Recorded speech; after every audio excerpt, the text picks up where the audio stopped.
In my travels, I've sampled some of the most exquisite foods the world has to offer. And that's why they've asked me to tell you all about a charming new eatery located right downtown. You can see the atmosphere is lovely. But, of course, the finest attribute of this quaint cafe is the marvelous cuisine. Only the freshest natural ingredients are selected. I'd give my right arm for that secret recipe. Your gracious hostess will direct you to your table, where you will dine as if there's no tomorrow. This Epicurean haven is called Blood Diner. You got that right, goofball. The Blood Diner. First they greet you, then they eat you. No one under 17 admitted.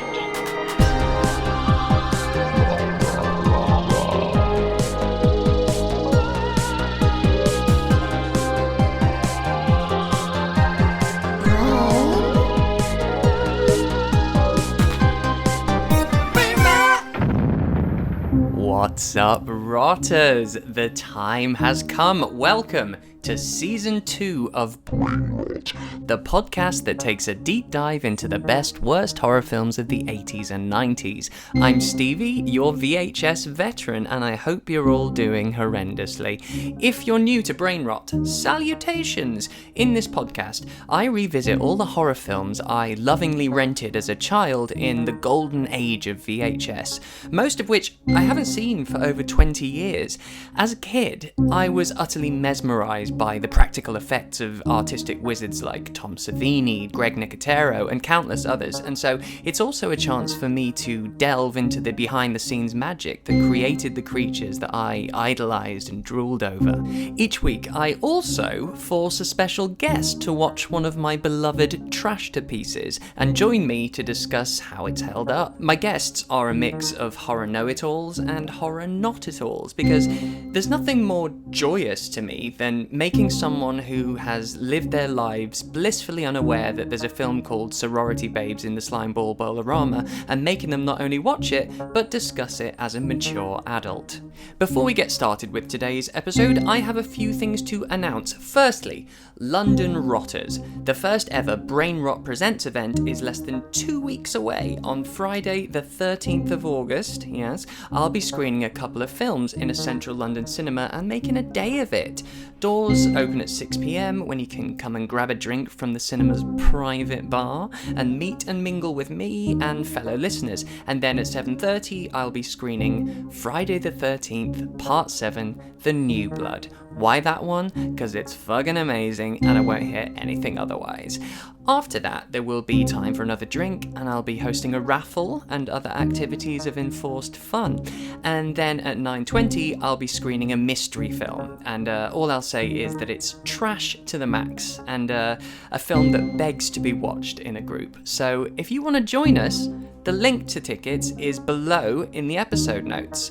Cosplay and or nudity is encouraged, and there's only about 10 or 12 tickets left, so grab them. Lastly, I want to give a shout out to some of Brainrot's new patrons.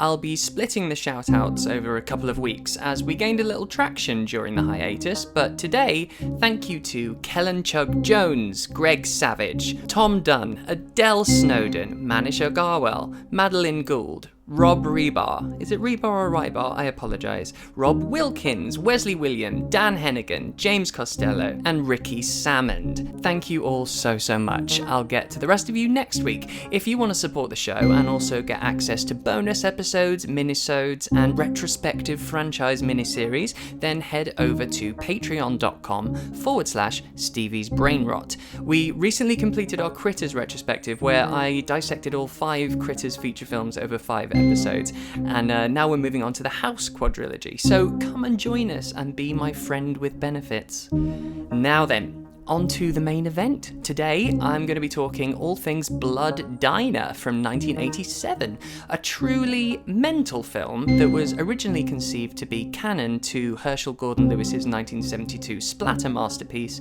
Blood Feast. Splasterpiece. Splatast. Nope, doesn't work. Directed by the ever-invented Jackie Kong, the film follows two brothers, Mike and George, who are putting together a blood buffet, not feast, in order to resurrect the Lemurian goddess Sheetar. The buffet, however, requires various limbs and body parts of quote-unquote immoral women, make of that what you will, and finally a virgin to sacrifice for when Sheetar is resurrected. They attempt this task while also running and managing a very successful vegetarian diner and pro wrestling career. Oh, and their dead serial killer uncle's reanimated brain in a jar is running the show and dictating the boys' mission. Got that? Didn't think so. Great. As trashy and mental as this part comedy, part exploitation, part splatter movie is, you can't deny it's a hell of a lot of fun. And joining me to discuss this movie is someone I doubt you've heard of before, but he's done a few films and shit. It's Elijah Wood. Hello, Elijah. Hello! How are you doing? I'm very well. How are you today? Yeah, I'm all right. It's really nice to see you. And it feels weird because it's sunny where you are, but for once it's actually sunny where I am as well. So I kind of feel a little bit like I'm in LA with you. Well, I think we've actually switched places because it is a gloomy, slightly drizzly day in Los Angeles. Yeah, but is that Los Angeles gloomy, which is our sunny? Yeah, kind of. Yeah. Of course. It's not typically gloomy, and it is a bit Los Angeles gloomy, but I'll take what we can get because it's mostly sunny. And so here, whenever we get a gloomy day, it just breaks up the monotony of the sun. And I know that sounds crazy, but when you live in a place that has no weather, any weather feels great. That makes sense, of course. Yeah, just a shift a season. Exactly. But yeah, I'm so stoked to have you, the kid from Flipper, as my first guest on season 2. No, but the reason I've called you here today, Elijah, is to talk horror, not dolphins. So obviously, your company, SpectreVision, produces some seriously 5-star genre films, and I want to talk about that in a bit. But first, I'm curious to know your journey with horror, specifically. Where did that begin? Sure. It started pretty young. So I have an older brother. I have the benefit of a brother who's 7 years older than me. So he was renting movies with his friends and watching them at home. And he was quite generous by inviting me to watch these movies with him, as long as I didn't tell our mom and dad. So I was exposed to horror at 5, 6, 7 years of age. And he, the movies that stand out are like Nightmare on Elm Street 3, Dream Warriors, which still remains a favorite of mine. It's so good. The best. Far better than most sequels should ever be. Yeah, it has no right to be as good right? as it is. It's so inventive. I saw it sort of semi-recently again and was kind of bowled over at how intelligent it is and how inventive it is. It's really quite an incredible film. And then a direct-to-VHS film that also stands out in my memory called Truth or Dare, A Critical Madness. I don't know if you've seen that one. I don't know. I highly recommend it because it's, obviously this podcast revolves around some of the trashier B fare of the horror genre. And there's so much that was made in the 1980s that was direct to VHS, as you know. Mm-hmm. And this one, it's just a favorite. I've introduced it to so many people. There are sequels that I've never seen. And the filmmaker Tim Ritter went on to make other movies. But this is the only thing of his that I've seen. And I love it. It's so great. So yeah, I was exposed young. I remember seeing Gremlins pretty young as well. Yeah, that's a good gateway film. It is a perfect gateway film. The only time I remember being afraid, there were 2 memories that stick out. One, I remember I think after seeing Gremlins, worried that there might be gremlins underneath my bed. So conscious of that entering into my life. And then I remember it wouldn't have been the premiere of Michael Jackson's Thriller because I would have been too young, but it must have been like a rebroadcast, probably in 1985, 86. And I remember that really specifically because it was airing on television and it was a bit of an event. And I remember running to the basement to hide because that scared me. And the basement somehow was more safe, which I find really funny. So that was sort of it. And I never really, like you, I think, I didn't get scared from them. I found them thrilling and fun. And, at that age too, anything that you get to do that is taboo or that isn't allowed, that your parents wouldn't like, is also super fun. So getting to do that with my brother and his friends was really fun and exciting. And then that just carried through into my, through my childhood into my adulthood, my love of the genre. And the older I got, the more I saw, the more passionate I became about it. And here I Yeah. am today, a bona fide horror fan. Yeah, I think it's similar. I mean, I don't think that often you get someone who comes to horror later in life. It's usually starting Yeah, when you're younger because it's the forbidden. Yeah, mine was definitely totally. Thriller, the same. We had the VHS and I wasn't Right. allowed to watch it, which of course it was the forbidden fruit. And I would Yep. stare at that cover with Yep. all the, so eventually, of course, I put it on when my parents were out one time. And also, yeah, Nightmare on Elm Street because Mhm. of the explosion of Freddy as a popular culture character. Yes. Because even before you'd seen the films, you knew who he was. He was Yes. on billboards, he was on bed throws and lunchboxes. It was crazy. Well, it was marketed to children. It's interesting to think back on that. You bring up a really interesting aspect of the 1980s as it pertains to some of the larger budgeted, bigger marquee horror films, is that they were actually partially marketed to kids. He became a pop culture icon that was, I'm sure he was in commercials. He was definitely in other entertainment ephemera, and certainly, yeah, toys and lunchboxes and collectible things that go way beyond the content of the films themselves and become this really attractive thing for kids. And Yeah. that happened to Jason Voorhees too. He was an icon. You didn't need to see Friday the 13th. You don't have to see those movies to know those characters. And Yeah. that, I mean, to a certain degree, I was aware of The Exorcist and Linda Blair and their head spinning around and vomiting pea soup by 10 years of age as well, because Yeah. it becomes a part of this pop culture sort of reference point that surrounds you that is undeniable. 100%. Yeah, it's incredible. And it's just whether you are drawn to that or not. I suppose that's what creates horror people like you and Totally. I. Considering that you were a horror fan from a young age, when you got the call in like 97 or whatever saying you've been offered Kevin Williamson's new sci-fi The Faculty, were you freaking out? I was really excited. I have to be honest. So that period was so fascinating because it was a resurgence. It was like rebooting the horror genre for a Mhm. new audience, for both fans of of the genre pre-existing and a whole new crowd of people, this being teens at the time, which have always been the primary audience for horror.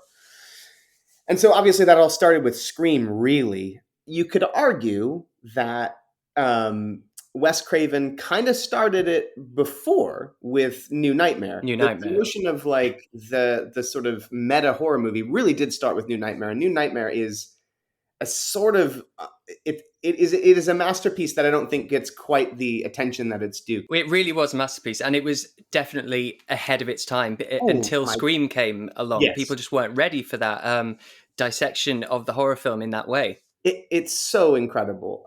So anyway, yes. So Scream obviously was a cultural phenomena, and then Williamson's subsequent writing, so many other films became such a huge thing.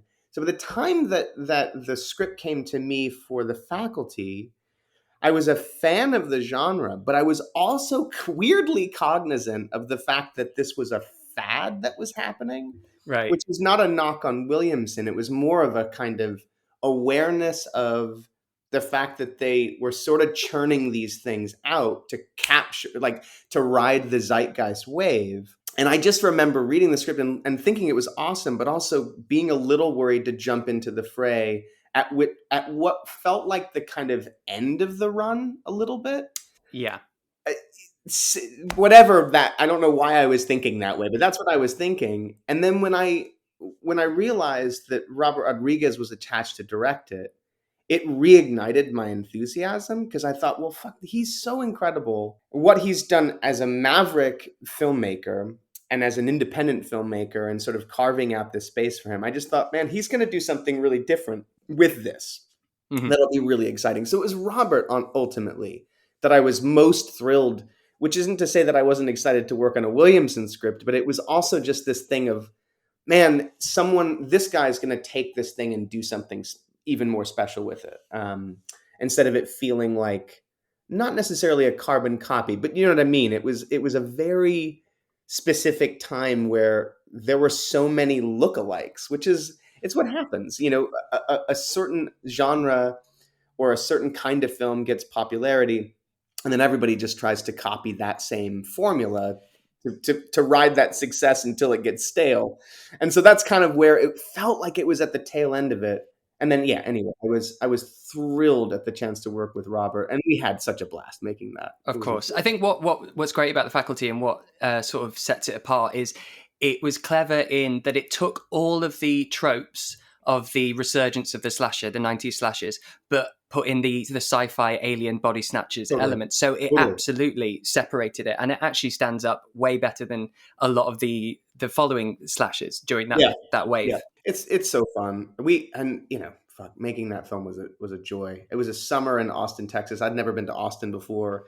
I fell in love with that city. Mm. Working with that cast was super fun. It was great. It was really great. Yeah, I've never done a horror film, and it's a huge injustice. So when I was 16, Uh-huh. I got cast in Mimic 2, and Oh, when I got this call, it was an out of body experience, and I was freaking out. And it was for the cold open, so it was the main opening death scene before the credits. So immediately whoa. iconic. I'm like, this is iconic. I'm going to be an icon. I'm, fucking Drew Barrymore here. And so I was this kid in an alleyway with his brother, and Yeah. then we stumble across all these bugs, and they go all over us, and they rip us to shreds and kill us. So the day before flying out to Romania to shoot, I wasn't shot in the rain. Mm-hmm. well, the film was. I didn't.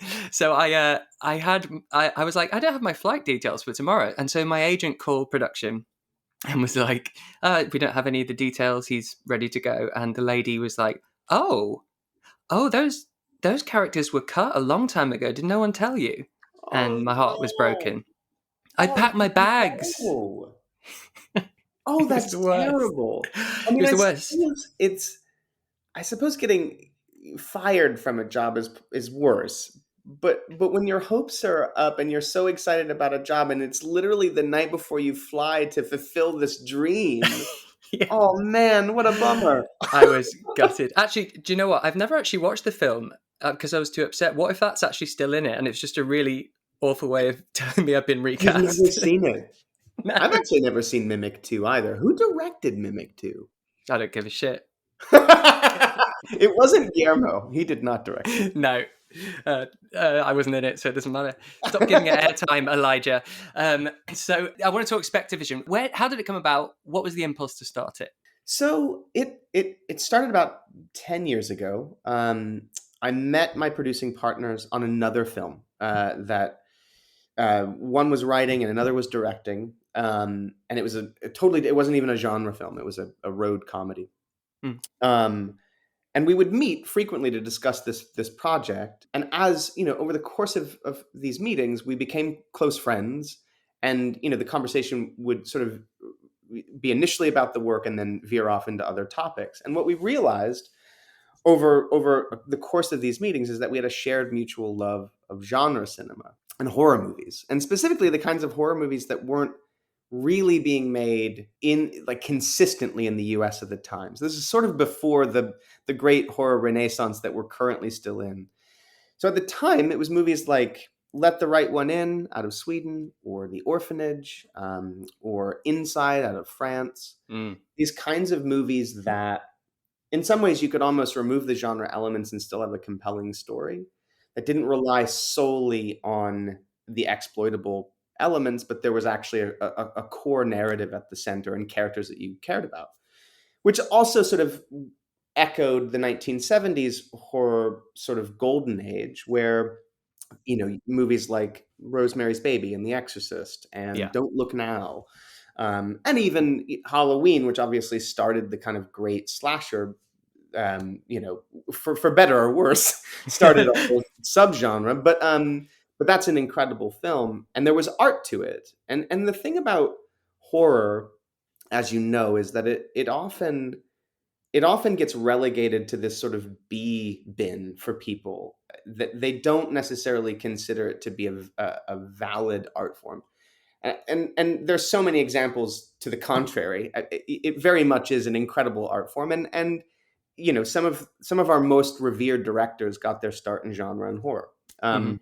Anyway, so we were vibing on this, and sort of I had thoughts about starting a production company, predominantly because I just wanted to be involved in the process of bringing something from its inception through to creation, Mm. just loving the filmmaking process. I just love the creative process, and I wanted to create a space to sort of champion filmmakers and writers.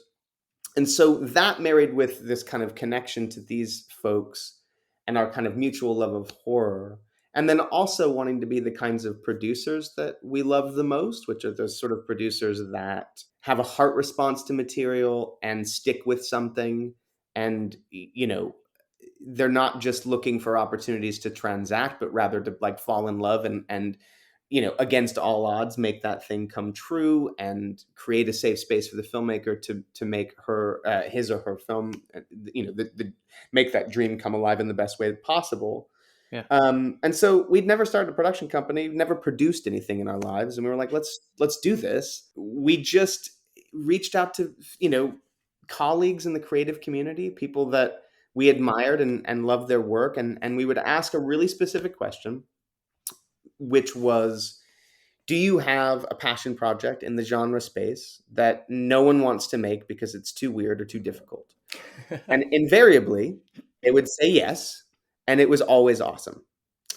And so that's kind of how we built this sort of slate of films and gathered material that way. That's how we could be competitive, because we didn't have any money, we had no overhead, we didn't get any company financing. We were sort of like, we call ourselves the Lincoln Lawyer of production companies, because we would just meet in coffee shops. And so that's kind of how it started.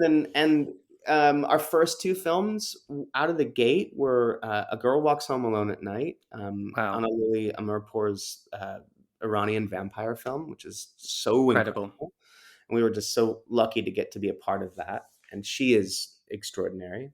Mm. And then this movie that kind of was our creation a little bit, along with Lee Winnell and Ian Brennan, this thing called Cooties. And both of those movies went to Sundance. So our first two movies got into Sundance, which is incredible. And that we were kind of away at the races at that point. We were really fortunate to have two really different films play that festival and get good attention. And that kind of cemented our company. And then from there on out, we've been making movies ever since. And about a couple years ago, we set up a TV deal with Legendary, and we've been developing for television. We kind of, our primary focus has been, or had initially been, films, just because we wanted to really cement our identity before we jumped into a much larger world of television. So that's been really fun to develop for TV as well. Yeah. It's amazing. I mean, yeah, you really hit the ground running. And you can just tell with all of your movies that it is from people who have horror. They keep it in a place of love. Oh, because it's just there when you see it. It's not just some studio trying to make a quick buck because they know horror's sellable. These movies are too hard to make. Mandy took 5 years. Wow. Most of our films take a while. They take time, and you cannot. It's just not worth the time unless you really care.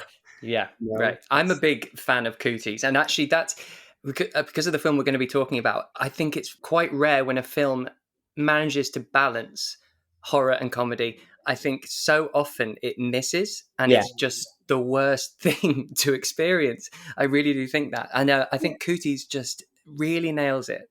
Oh, thank you. That was super important to us too. I remember actually having a conversation with Lee, because obviously Lee comes from horror, but he's really funny. And he was like, you guys pay attention to the comedy and I'll make sure that the horror is on point, kind of thing. In the sense that, it was equally important to all of us that those two things be at the same level. Because oftentimes with horror comedies, it's either one way or the other. And it tends to skew comedy only, not really. The horror doesn't really deliver. And it was very important to us that the horror be equal to the amount of comedy in the film. Yeah, it was gnarly. So speaking of which, we're going to have a little chat about Blood Diner from 1987. Wow. First of all, I'm sorry. I'll just get that Movie, out of the way. it's great. I mean, these trashy films, and no disrespect to the movie, but they're fantastic. Yeah. This sort of whole genre of filmmaking during the 1980s is just a joy. There's clearly a lot of enthusiasm behind the scenes. And to a degree, capitalizing on a movement of what's going to sell. I mean, the Yeah. beautiful thing about horror is that there's always a market for it. There's always a way to make money with the least amount of money put in. Yes. And there's a lot of business people that know that. So that's why you've got those movies in the 1980s and still now. Yeah.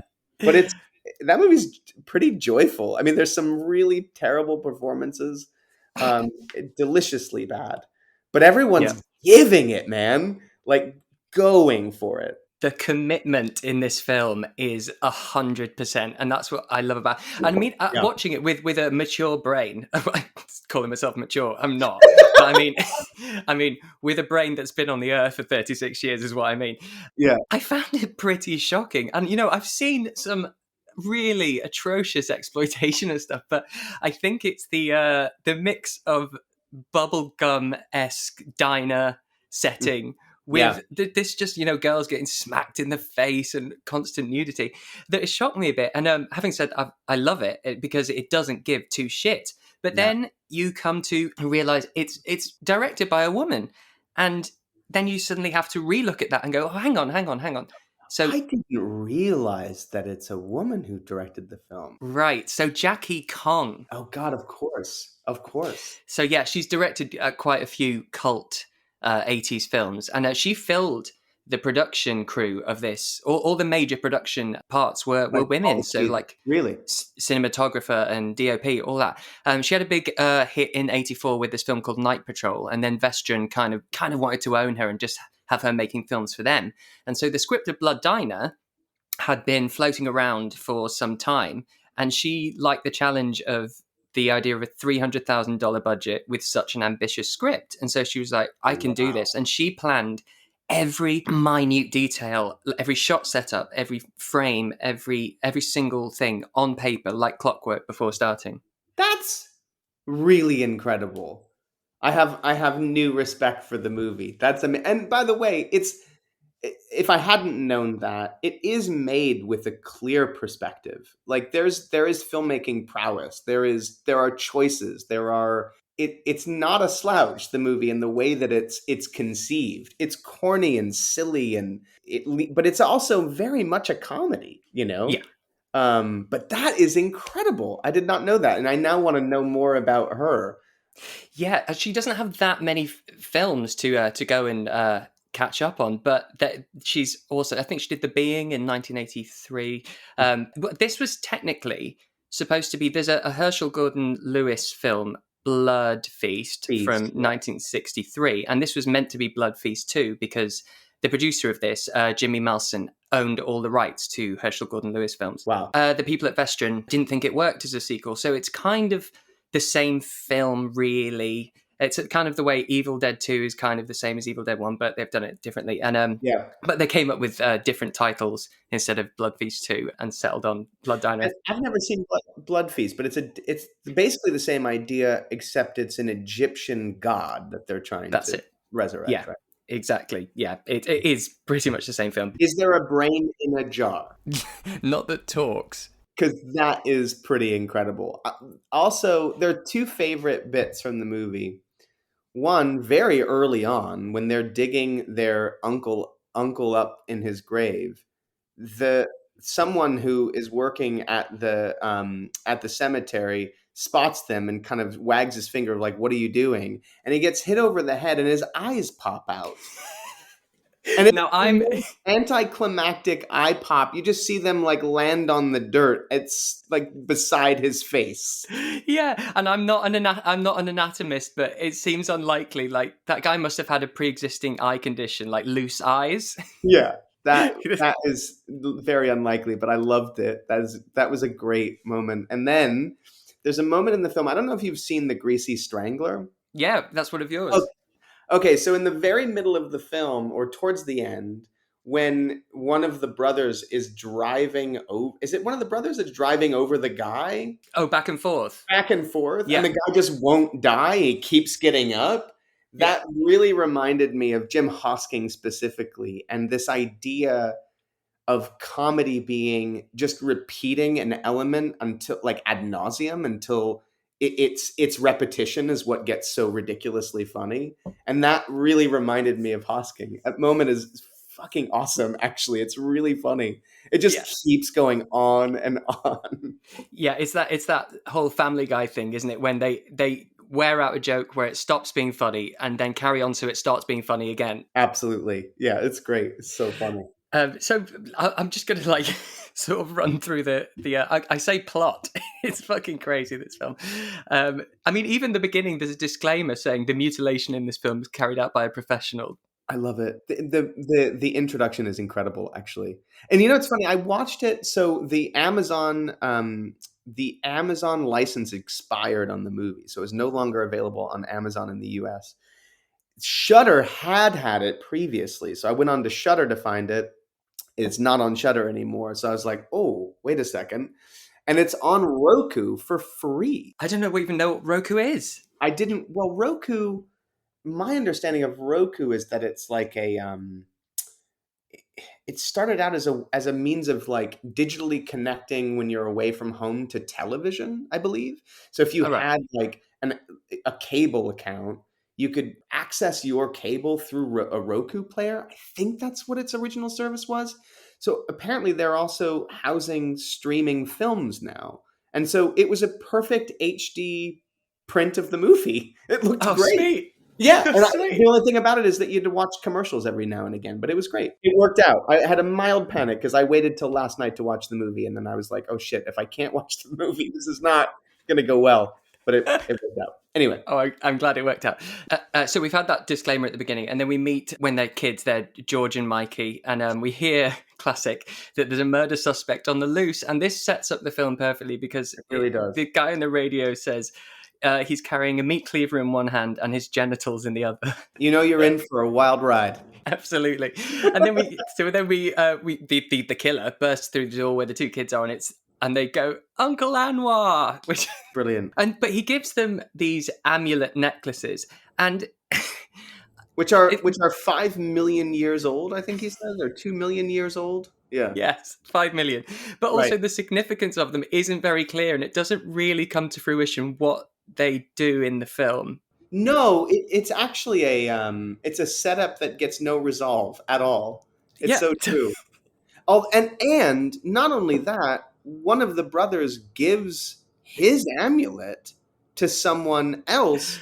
Just no big deal. Like the significance of the handoff from the uncle at the beginning seems to suggest that they're really powerful and rare, and then one is just given away. And you really think at this moment, so this is going to be where all the power lies, and and it has absolutely no relevance to the rest of the film. None whatsoever. Yeah.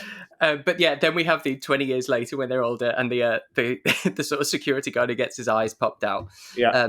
But they exhume their uncle, the killer, and they put his brain in a jar. We also meet Chief Miller and Detective Mark, which is a very, very strange performances. First of all, the dubbing is crazy. Oh, that's right. Yes. Oh my God. Very bizarre. He is so bizarre. And then who's the woman detective? That's Sheba. She's special as well. But it's also the dubbing is. It's not that it's out of sync. It's like their lips are on the microphone. Like I was vibrating. It's crazy. Yeah. But the boys performing this ritual, led by Anwar's brain now, which has eyes and can talk. Of course, perhaps it's the security guard's eyes. But then we get our plot, which is that Anwar tells them how to construct the goddess Sheetar from the bodies of immoral girls. But he's speaking really, really fast. It's hard to understand anything he's saying. And they've also got to sacrifice a virgin and present a blood buffet. Yes. But they run a diner, which is a vegetarian diner. And it's a very wildly popular vegetarian diner where everyone is actually being fed now throughout the course of the film the meat of the bodies that they are killing, Yeah. and it's being pawned off as fake meat. And there's a lot of enthusiasm for this vegetarian fare at being so accurate. Like there's the one guy at the counter Vitamin C. who says it's his favorite veggie burger, and it so authentically replicates a real burger. He can't believe it. But yeah, but at this point, when he's saying that, they haven't been slaying people, and so you think, oh, right, they're feeding them meat. So actually, this is before they start feeding humans to them. So what is the secret ingredient? We never find out. Never find out. But what do you think of George and Mikey? Because they're kind of anti-heroes. One of the main controversies about this film was the fact that you had two psycho killers who were kind of likable and fun. And so that's why they had to release the film unrated, because otherwise they'd get an X certificate. And Jackie, the director, said she's not going to remove anything. Now, would that have been an X in the US? Yeah. Wow. Which, but with unrated, what's difficult is you can't advertise. Like, you can't get advertising anywhere. No, of course. God, that's really interesting. I mean, isn't it funny when you look back at these movies that were so shocking then? And I think part of this is obviously when you have watched and consumed so much horror over the years, there's a desensitization that happens, of course. And so looking at this movie now, and had you seen it, as a youth at the time, it may have had more impact, but it seems so silly that how could they have ever considered that would have been a threat to society, that these two mass murderers or psycho killers are, likable, friendly guys. It's just really funny to me because it's of no consequence. Like, it would not at all inspire anyone. It's so ridiculous. Yeah, but that's a whole other conversation. Just the fact that the people who were in charge of making those decisions just hated everything. Well, anyway, you grew up in the era of the video nasty. I mean, that was a specifically English thing, and there were so many films that were banned and that were deemed really unsafe for human consumption. And there's some classics in there.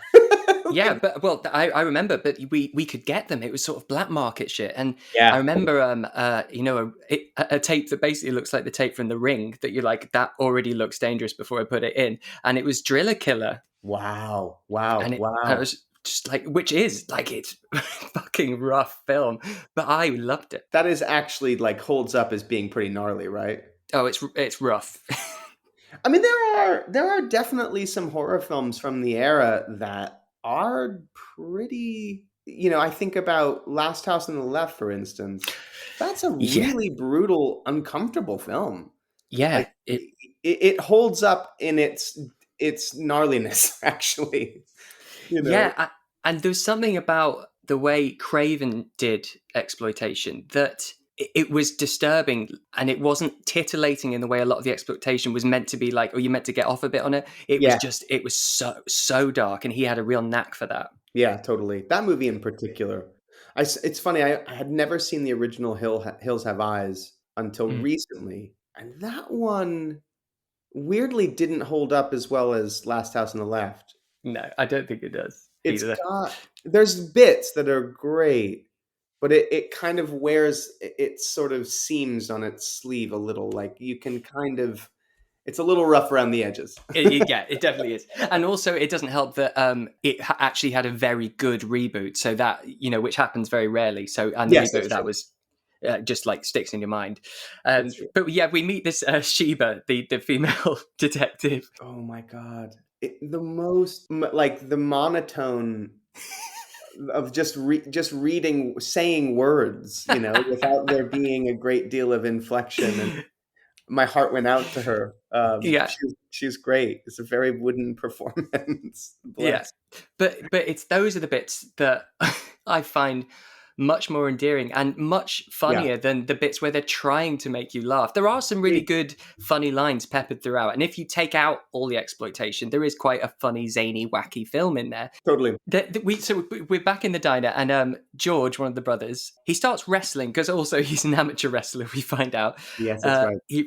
He wrestles the large guy who calls himself Vitamin C, and in doing so, he causes Vitamin C to projectile barf over all the other customers. Yeah, all over the diner. Yes. Yeah, apparently the first girl that it sprays on, though, she the actress wasn't told it was about to happen, and she had her mouth open, and it was rotting food. It actually was? Yeah, it was rotting food. Why would you do that? It's the 80s. I mean, only in the 80s, right? Imagine trying to do that now. Oh my God, never. Rotten Shut this food. down. Holy shit. So she got rotten food in her mouth. Yeah. Wow. Mm-hmm. That's really the way it went. My God.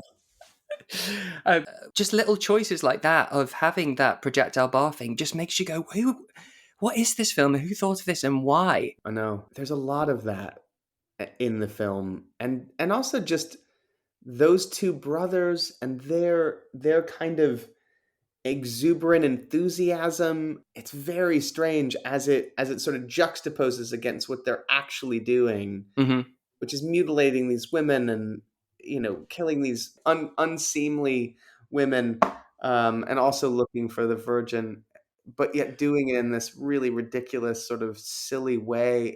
There's a lot of questions about tone in the film, but that's also why it's sort of so wonderful. Yeah, and this brain in the jar, I mean, it's such a great representation of 80s sexual politics as standards. It's just constantly making wisecracks about sexual assault and the degradation of women. It's constant. Yeah, it is. That is pretty gnarly. And they to find the next victims, I wondered if I missed something, so maybe you can help me out with this. They head to a club to find quote unquote sluts. Yes. But they are dressed in like 70s glam rock Elvis style outfits, and I don't know why. I don't understand the context of why they're dressed like that either. If it's just a disguise, it's the only time in the movie where they do. Well, I guess at the end there's a lot of intense costumes in the third act. But I don't know. Maybe it's them going out in the town, so it's whatever they thought that they should wear. But you're so right. It's not era specific at all. It's like a costume or something. Yeah, they've even got wigs on. So I don't really. Maybe they literally just don't want to be recognized as the guys from the diner because they're finding a girl to kill. But that's an interesting thought process also. So we don't want to draw attention to ourselves. What should we do? I know. Sequins. Drawing the most attention to themselves, the way that they're dressing. And I also found it funny when they initially get to the club, they look to two women first as possible candidates. Yeah. And by the way, those women, in the way that they're being, objectified as sort of slutty women, are like fitting that ridiculous, description, and they pass them over. No, they don't fit, and they Not go to trashy another two girl. It is so bizarre. I know. There's so many choices in this film. Also, the nude aerobics is a pretty ridiculous sequence as well. That's fantastic. Apparently, 2 years after that, nude aerobics became an actual thing, and the company that did it said they were inspired by Blood Diner. Get out of here. Also, how would you ever admit that your inspiration for your nude aerobics, which I'm sure how legitimate could that be, is from like an exploitation? That makes no sense. Why would you ever say that? Right. If you want any legitimacy around your nude aerobics fitness mission, why would you ever refer to the fact that it came from Blood Diner? 1980s. Oh my God, that's amazing. I don't think any of my facts about this film top that one. I think that's the best. I think you're right. I don't think you can top that. But this next scene, so we go to the cops are going through various vegetarian diners because the innards they found in the dead cheerleaders because they got shot up by George. they Right. all had bean burgers and stuff. So they're like, oh, they must be vegetarians. We're going to go and look at vegetarian eateries. And they go to this one diner where the chef has a dummy puppet customer that speaks. And the chef's actually using his voice like a ventriloquist. And I thought I'd had a psychotic break. There was nobody watching with me as well, so I couldn't check if I was losing it or this was actually happening. My girlfriend was watching over my shoulder, and she was very amused, and also was like, "What the fuck is going on?" And it's never articulated. It's never addressed. Nope. It is so fucking bizarre. And the last time you see that character, it's in the back of the car, right? Yes. Yeah. Still talking. Still talking. But there's no... It's just presented as a part of the universe and something to be accepted. Yeah, this is this, and no more questions, please. It's amazing. That a character was written... It was written as a human being, and Jackie Kong, the director, had this inspired moment apparently, and she went, "Get me a dummy. I've got an idea. It's still going to say the lines. Don't worry." And then that was it. Is she still alive? Yeah, she is. Wow, you might want to have her on your podcast. Right. Well, this is the thing. What I love about her is she's so mysterious. She doesn't do interviews, but on the Blu-ray, the Vestron Blu-ray of Blood Diner, she kind of comes out of her interview retirement and does an interview. That's where I heard lots of these sort of stuff. And that was from 2011, I think, right? I think so, yeah. Yeah. Oh, wow. So that's recent enough. Wow. Yeah, it's crazy. But she had this idea. No, just change that human being to a big fucking puppet for no reason. Why? I mean, it's great. It adds an element to the movie that you certainly don't expect. And it's almost better for having no context whatsoever. It's great. That's the thing. I'm confused as fuck, but I'm so glad it's in there. Yeah, absolutely. The boys take the two trashiest girls back to their place. Now, this bit, they're just really ramping up the exploitation. So Mikey spreads batter all over one of the girls' naked body. Oh my God, yes, of course. And he shoves her head into the fryer, and out comes a perfectly round ball, like a fried, I don't even know, like some sort of croquette, like a large croquette on her head, and she runs around and then ends up getting her head lobbed off, and the fried head flies into the back. That is incredible. So I'm pretty certain in a Herschel Gordon Lewis film called Gorgor Girls, there's a character that has their hand shoved in a fryer. So I'm sure it's a Herschel Gordon Lewis reference, but an homage, yeah. Yeah, but this whole dough ball, but the fact that the dough ball still has the hoop earrings on is my favorite touch. That's amazing. Outside of the dough ball. Yeah. That's so good. And in the background, you constantly see this poor woman that I feel for playing Sheetar, who obviously it's all these different bodies stitched together and it's not been resurrected yet. Yes. And she's naked, she's sprayed gold, and she's got to constantly stand there. So I wonder if some of those bodies in the deep background were a mold or a mannequin of sorts, because there's a couple of times where it just didn't look great, and I wondered if there had been a mannequin for some of the. It's always her. God, and she's caked in makeup as well. And you can kind of see she's swaying most of the time. Oh God! But no, they painted eyes on her eyelids, so that's those moments where it looks odd and you don't think it's a real person, but it is. Oh my God! But if you're going to paint eyes anyway, paint it on a mannequin. Yeah, or at least only use her in close up, because it doesn't serve much of a purpose. And anyway, wow, that's incredible. I mean, she spends the entire movie naked and a lot of makeup.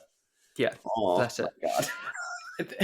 God. Mikey, this is a weird moment as well. Another thing that never gets explained. So Mikey asks Connie, the cheerleader, who's our potential virgin sacrifice. Oh, yes. He asks her on a date. She starts to say no, but he then uses the powers of mind control. Yes, which also is never expressed, which has to maybe be, is that the amulet? But she's got it at this point. Has he already given it away? Yeah. I know. Actually, at a certain point, when that scene was happening, I think my girlfriend leaned over and was like, "Is she being mind controlled? What is happening?" Yes. And then we have this is just like scene after scene after set piece of just these crazy isolated events, because then we have George. He had that moment where he's driving back and forwards over us. He's Yeah, just on a brilliant. murder spree now. It's Brilliant. not even Yep. about the girls.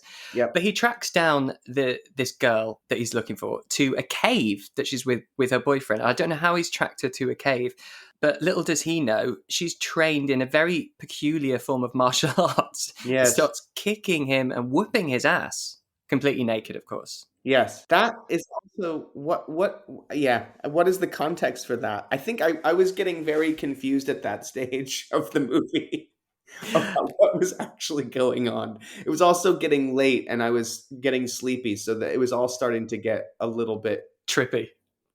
and slightly phantasmagoric. Yeah. But she manages to knock him out. But then it's so unfair. A stalactite falls from the roof of the cave and yeah. lands And through brains her head. after all of that, after her triumphant moment, because she goes to because her boyfriend's killed, so she goes over to her boyfriend to help him, and then there's a couple of shots that show that she's about to be killed. The wobbly stalactite. Yeah. Oh yeah. Yeah, girls really can't catch a break in this film. Yeah, so this whole thing about this blood buffet that they've got to serve, that's what's going to finally last part of the ritual. And sorry, another thing that doesn't come back. Detective Mark, the male detective, he goes to a retired cop who gunned down Anwar, who's now the brain, because of similarities between the murders. And we discover that his daughter is Connie, the cheerleader, because it zooms in on a photo. That's right. At the house. Why? No significance. Doesn't come back. It never gets expressed anywhere else. Yeah, just that there's a lot of connective tissue, apparently. So you think, this is why she's been singled out? Nope. No. It's just literally a coincidence that they decide to highlight for us. Oh, one small detail, too, that I loved that goes way back to the basically the opening of the film is the establishing shots are of Play-Doh food. Yes. And I love it so much. There's like a Play-Doh eggs and bacon, beautifully constructed. Very well done. These traveling shots of like close-ups of Play-Doh food, which is obviously the two brothers are making Play-Doh food. But it's also a bit of foreshadowing, I suppose, later because they run a diner. Anyway, Yeah. I loved that a lot. It's a really nice touch. It's definitely a foreshadowing. And also they're not right. I don't know if it's just because they're bad child actors, but they're creepy kids. I found They are.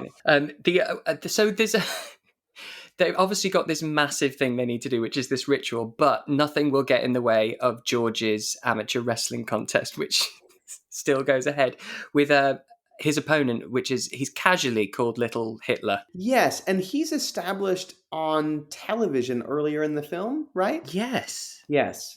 Sort of arguing about this. So I guess he's not amateur. If it's quite a big match. He's on TV, and I think it has something to do with the match coming up, if I remember correctly. That's right. Yeah.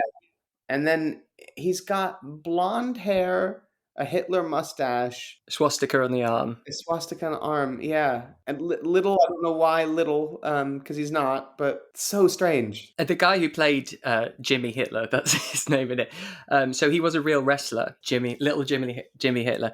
Apparently he was really aggressive guy, and apparently he threatened to kill and snap the catering lady in two on set because she gave him the wrong drink when he ordered it. Whoa! That's an unpleasant personality to have on your film set. Right. Yeah. Well, So thankfully, he only worked a couple of days. Fucking rough. Although I can imagine that that wrestling sequence may have taken more than a day to shoot. It's kind of elaborate. Yeah, well, yeah, because George bites his leg and it's really gnarly, like takes a chunk out of his calf. Yeah. And it sprays all over Connie. And I was like, oh, of course it sprays all over her. There's all these men in the audience. The only person that goes on is the woman. But then watching the interview with Jackie Kong, she said she wants it to be like a screwball comedy, like the worst day ever. And so when you hear that, it makes you go, oh, actually, it's not 100% this bad treating of women in the horror films. She's got an idea behind that of being, it's meant to be a really funny light Bad moment. day at work kind of Yeah. situational comedy.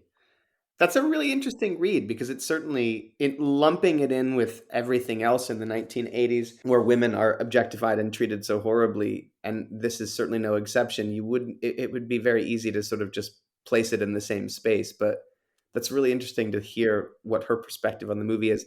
I mean, it is handled with such silliness that it doesn't ever feel, I mean, it's definitely exploitive, but it's done in such a silly, stupid way that the men are kind of buffoonish. It Yeah. never really feels that dangerous. Now, it's also hard because again, we're looking at it from our perspective now, so it may have felt differently watching it then, but it just feels like, yes, the women are being treated really poorly, but it's done by these really buffoonish, ridiculous. The men are just as stupid. Yeah. You know what I mean? Yeah. The Yeah, men you're actually are certainly right. probably the most stupid in the film if you're actually the women, even though they're often the victims, are a lot stronger and maybe more interesting. I don't know. There's something. Yeah, you're right. The people that are the fools are the guys. Absolutely. And it doesn't go well for them. They all lose, all It's of true. them. Yeah. And they resurrect this goddess, and she's the one that has the last laugh. Like it doesn't, I think that obviously what the uncle wanted and what they want is to sort of fulfill this prophecy, Mm. but they all lose in the process. Yeah, and I mean that's it. So it's basically that when they get to they've hired out this club so they can perform the ritual, but they've also given the manager appetite enhancers and told him Oh, that that's it's right. So, ecstasy. yes, yeah, they look like Cheese balls. mothballs or cheese balls. Yeah, cheese puffs. But Um, he's told them that it's ecstasy, so all the club goers are chomping down on them. Brilliant to get them ready and like super hungry for this giant like cauldron of body parts and blood. And when they bring the cauldron in, and he's right at the top is a hand just sitting on the top. Yeah. You're like, that's not obvious what that's going to be. And then he presses the hand down to hide that it's body parts. Right.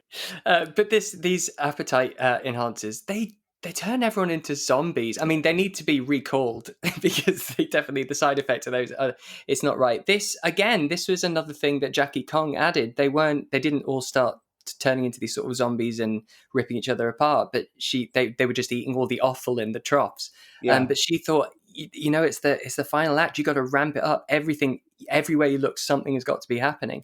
So I think it's brilliant. So they all convert to basically cannibalism. Cannibals, yeah. Yeah, and so they've raised Sheetar, and she's just making people's heads explode, and she's got just this giant sharp-toothed vagina in her stomach. Yep. Which I fucking love. And apparently, though, it was so badly made and it was flimsy, and the teeth just kept falling out, and so that's why all the shots of it are like really short and before a tooth fell out and stuff. Yeah, there's not a lot of motion of the actual mouth. It tends to just hold on to something, and then there's whatever is inside it tends to move a little bit. But yeah, you're right actually. Yeah. And her teeth are so thin and long as well. I love it. It's brilliant. It's really very sort of feels very tokusatsu, very sort of Power Rangers villain. It does. But yeah, and then George has his head kicked into the into the toothy vagina, and it gets bitten off, and it's all over, and everyone's dead. And as you say, yeah, Sheetar gets the last laugh because I think she's kind of disguised as a sex worker, and she gets picked up by a guy, and then she flashes her sharp toothy grin at him, and yeah, she's off. Yeah, she's been resurrected, and she'll wreak havoc for eternity. I don't know. Yeah, sure, why not?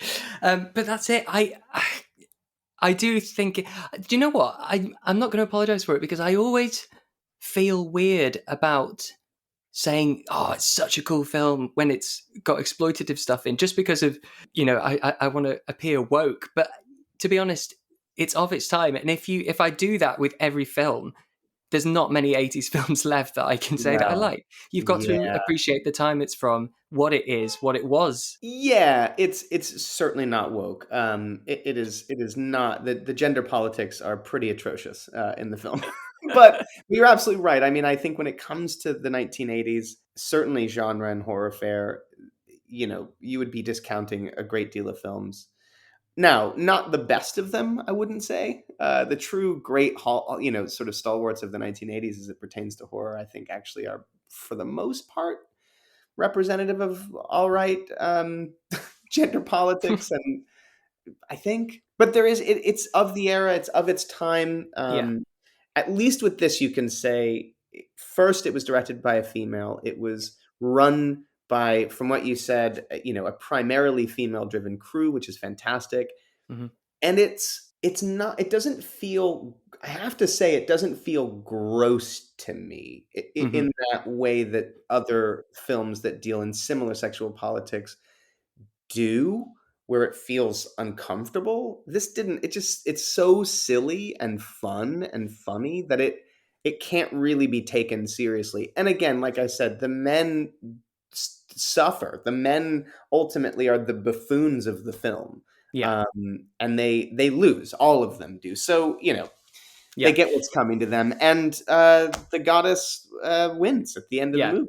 So Yeah. Totally, it's not grungy. It's not grungy exploitation. It's it's played out to do what music. I just think it's great. It's colorful. It's fun. And that's the other thing. The music is great in the film. There are so many licensed cues that are really awesome. That have a real. I was actually thinking about that. The opening credit sequence, the end credits. There's this real kind of. There's a filmmaker behind it with really interesting choices. That felt elevated from the sort of trashiness of the material. Yeah, so that was again Jackie Kong. She wanted these juxtaposition types of music with the content. So in the diner, you've always got the doo wop. When you're with Sheetar, it's like Wagner and stuff like that. But apparently, she went to this doo wop distributor, producing company. They were just like really up for being part of the film. So I think they licensed the music for about $2 per song, which would be 20,000 now. So, oh my god, yeah, it's great. It was a different era for licensing music. There was not as much of an understanding, I think, at that time of how much you could actually make. Obviously at that time too, money was being made with record sales. The idea of licensing stuff maybe wasn't quite as lucrative. And it's also, it feels a bit like a testament that everyone just wants to be involved and have some fun with movies, because they weren't SAG actors, anyone in this, they couldn't get SAG actors. And so she literally found people on the street. The two guys, I think they were in bands, they were musicians. And so it was just, yeah. I love it. I love the spirit of that. It's pretty awesome. I mean, even going back to John Carpenter's Halloween, like the same kind of spirit, they had no money. And it's just pulling your resources because you want to create something. And it's a lot of people that just want to make something too. It's cool. It's really cool. Yeah. Yeah. Well, and thank you so much for that. And so just back to you before we time out. Yeah. It's just been announced that you're going to be involved in the new Toxic Avenger. Yeah. That is so exciting. You can't tell me anything though, can you? No, I can't. But it's funny because it wasn't officially announced. It was... It was sort of leaked, and I believe that they leaked it without my accurate character information. So it's been it's been discussed without the right information. But yes. Okay, all right. I'm very excited. I'm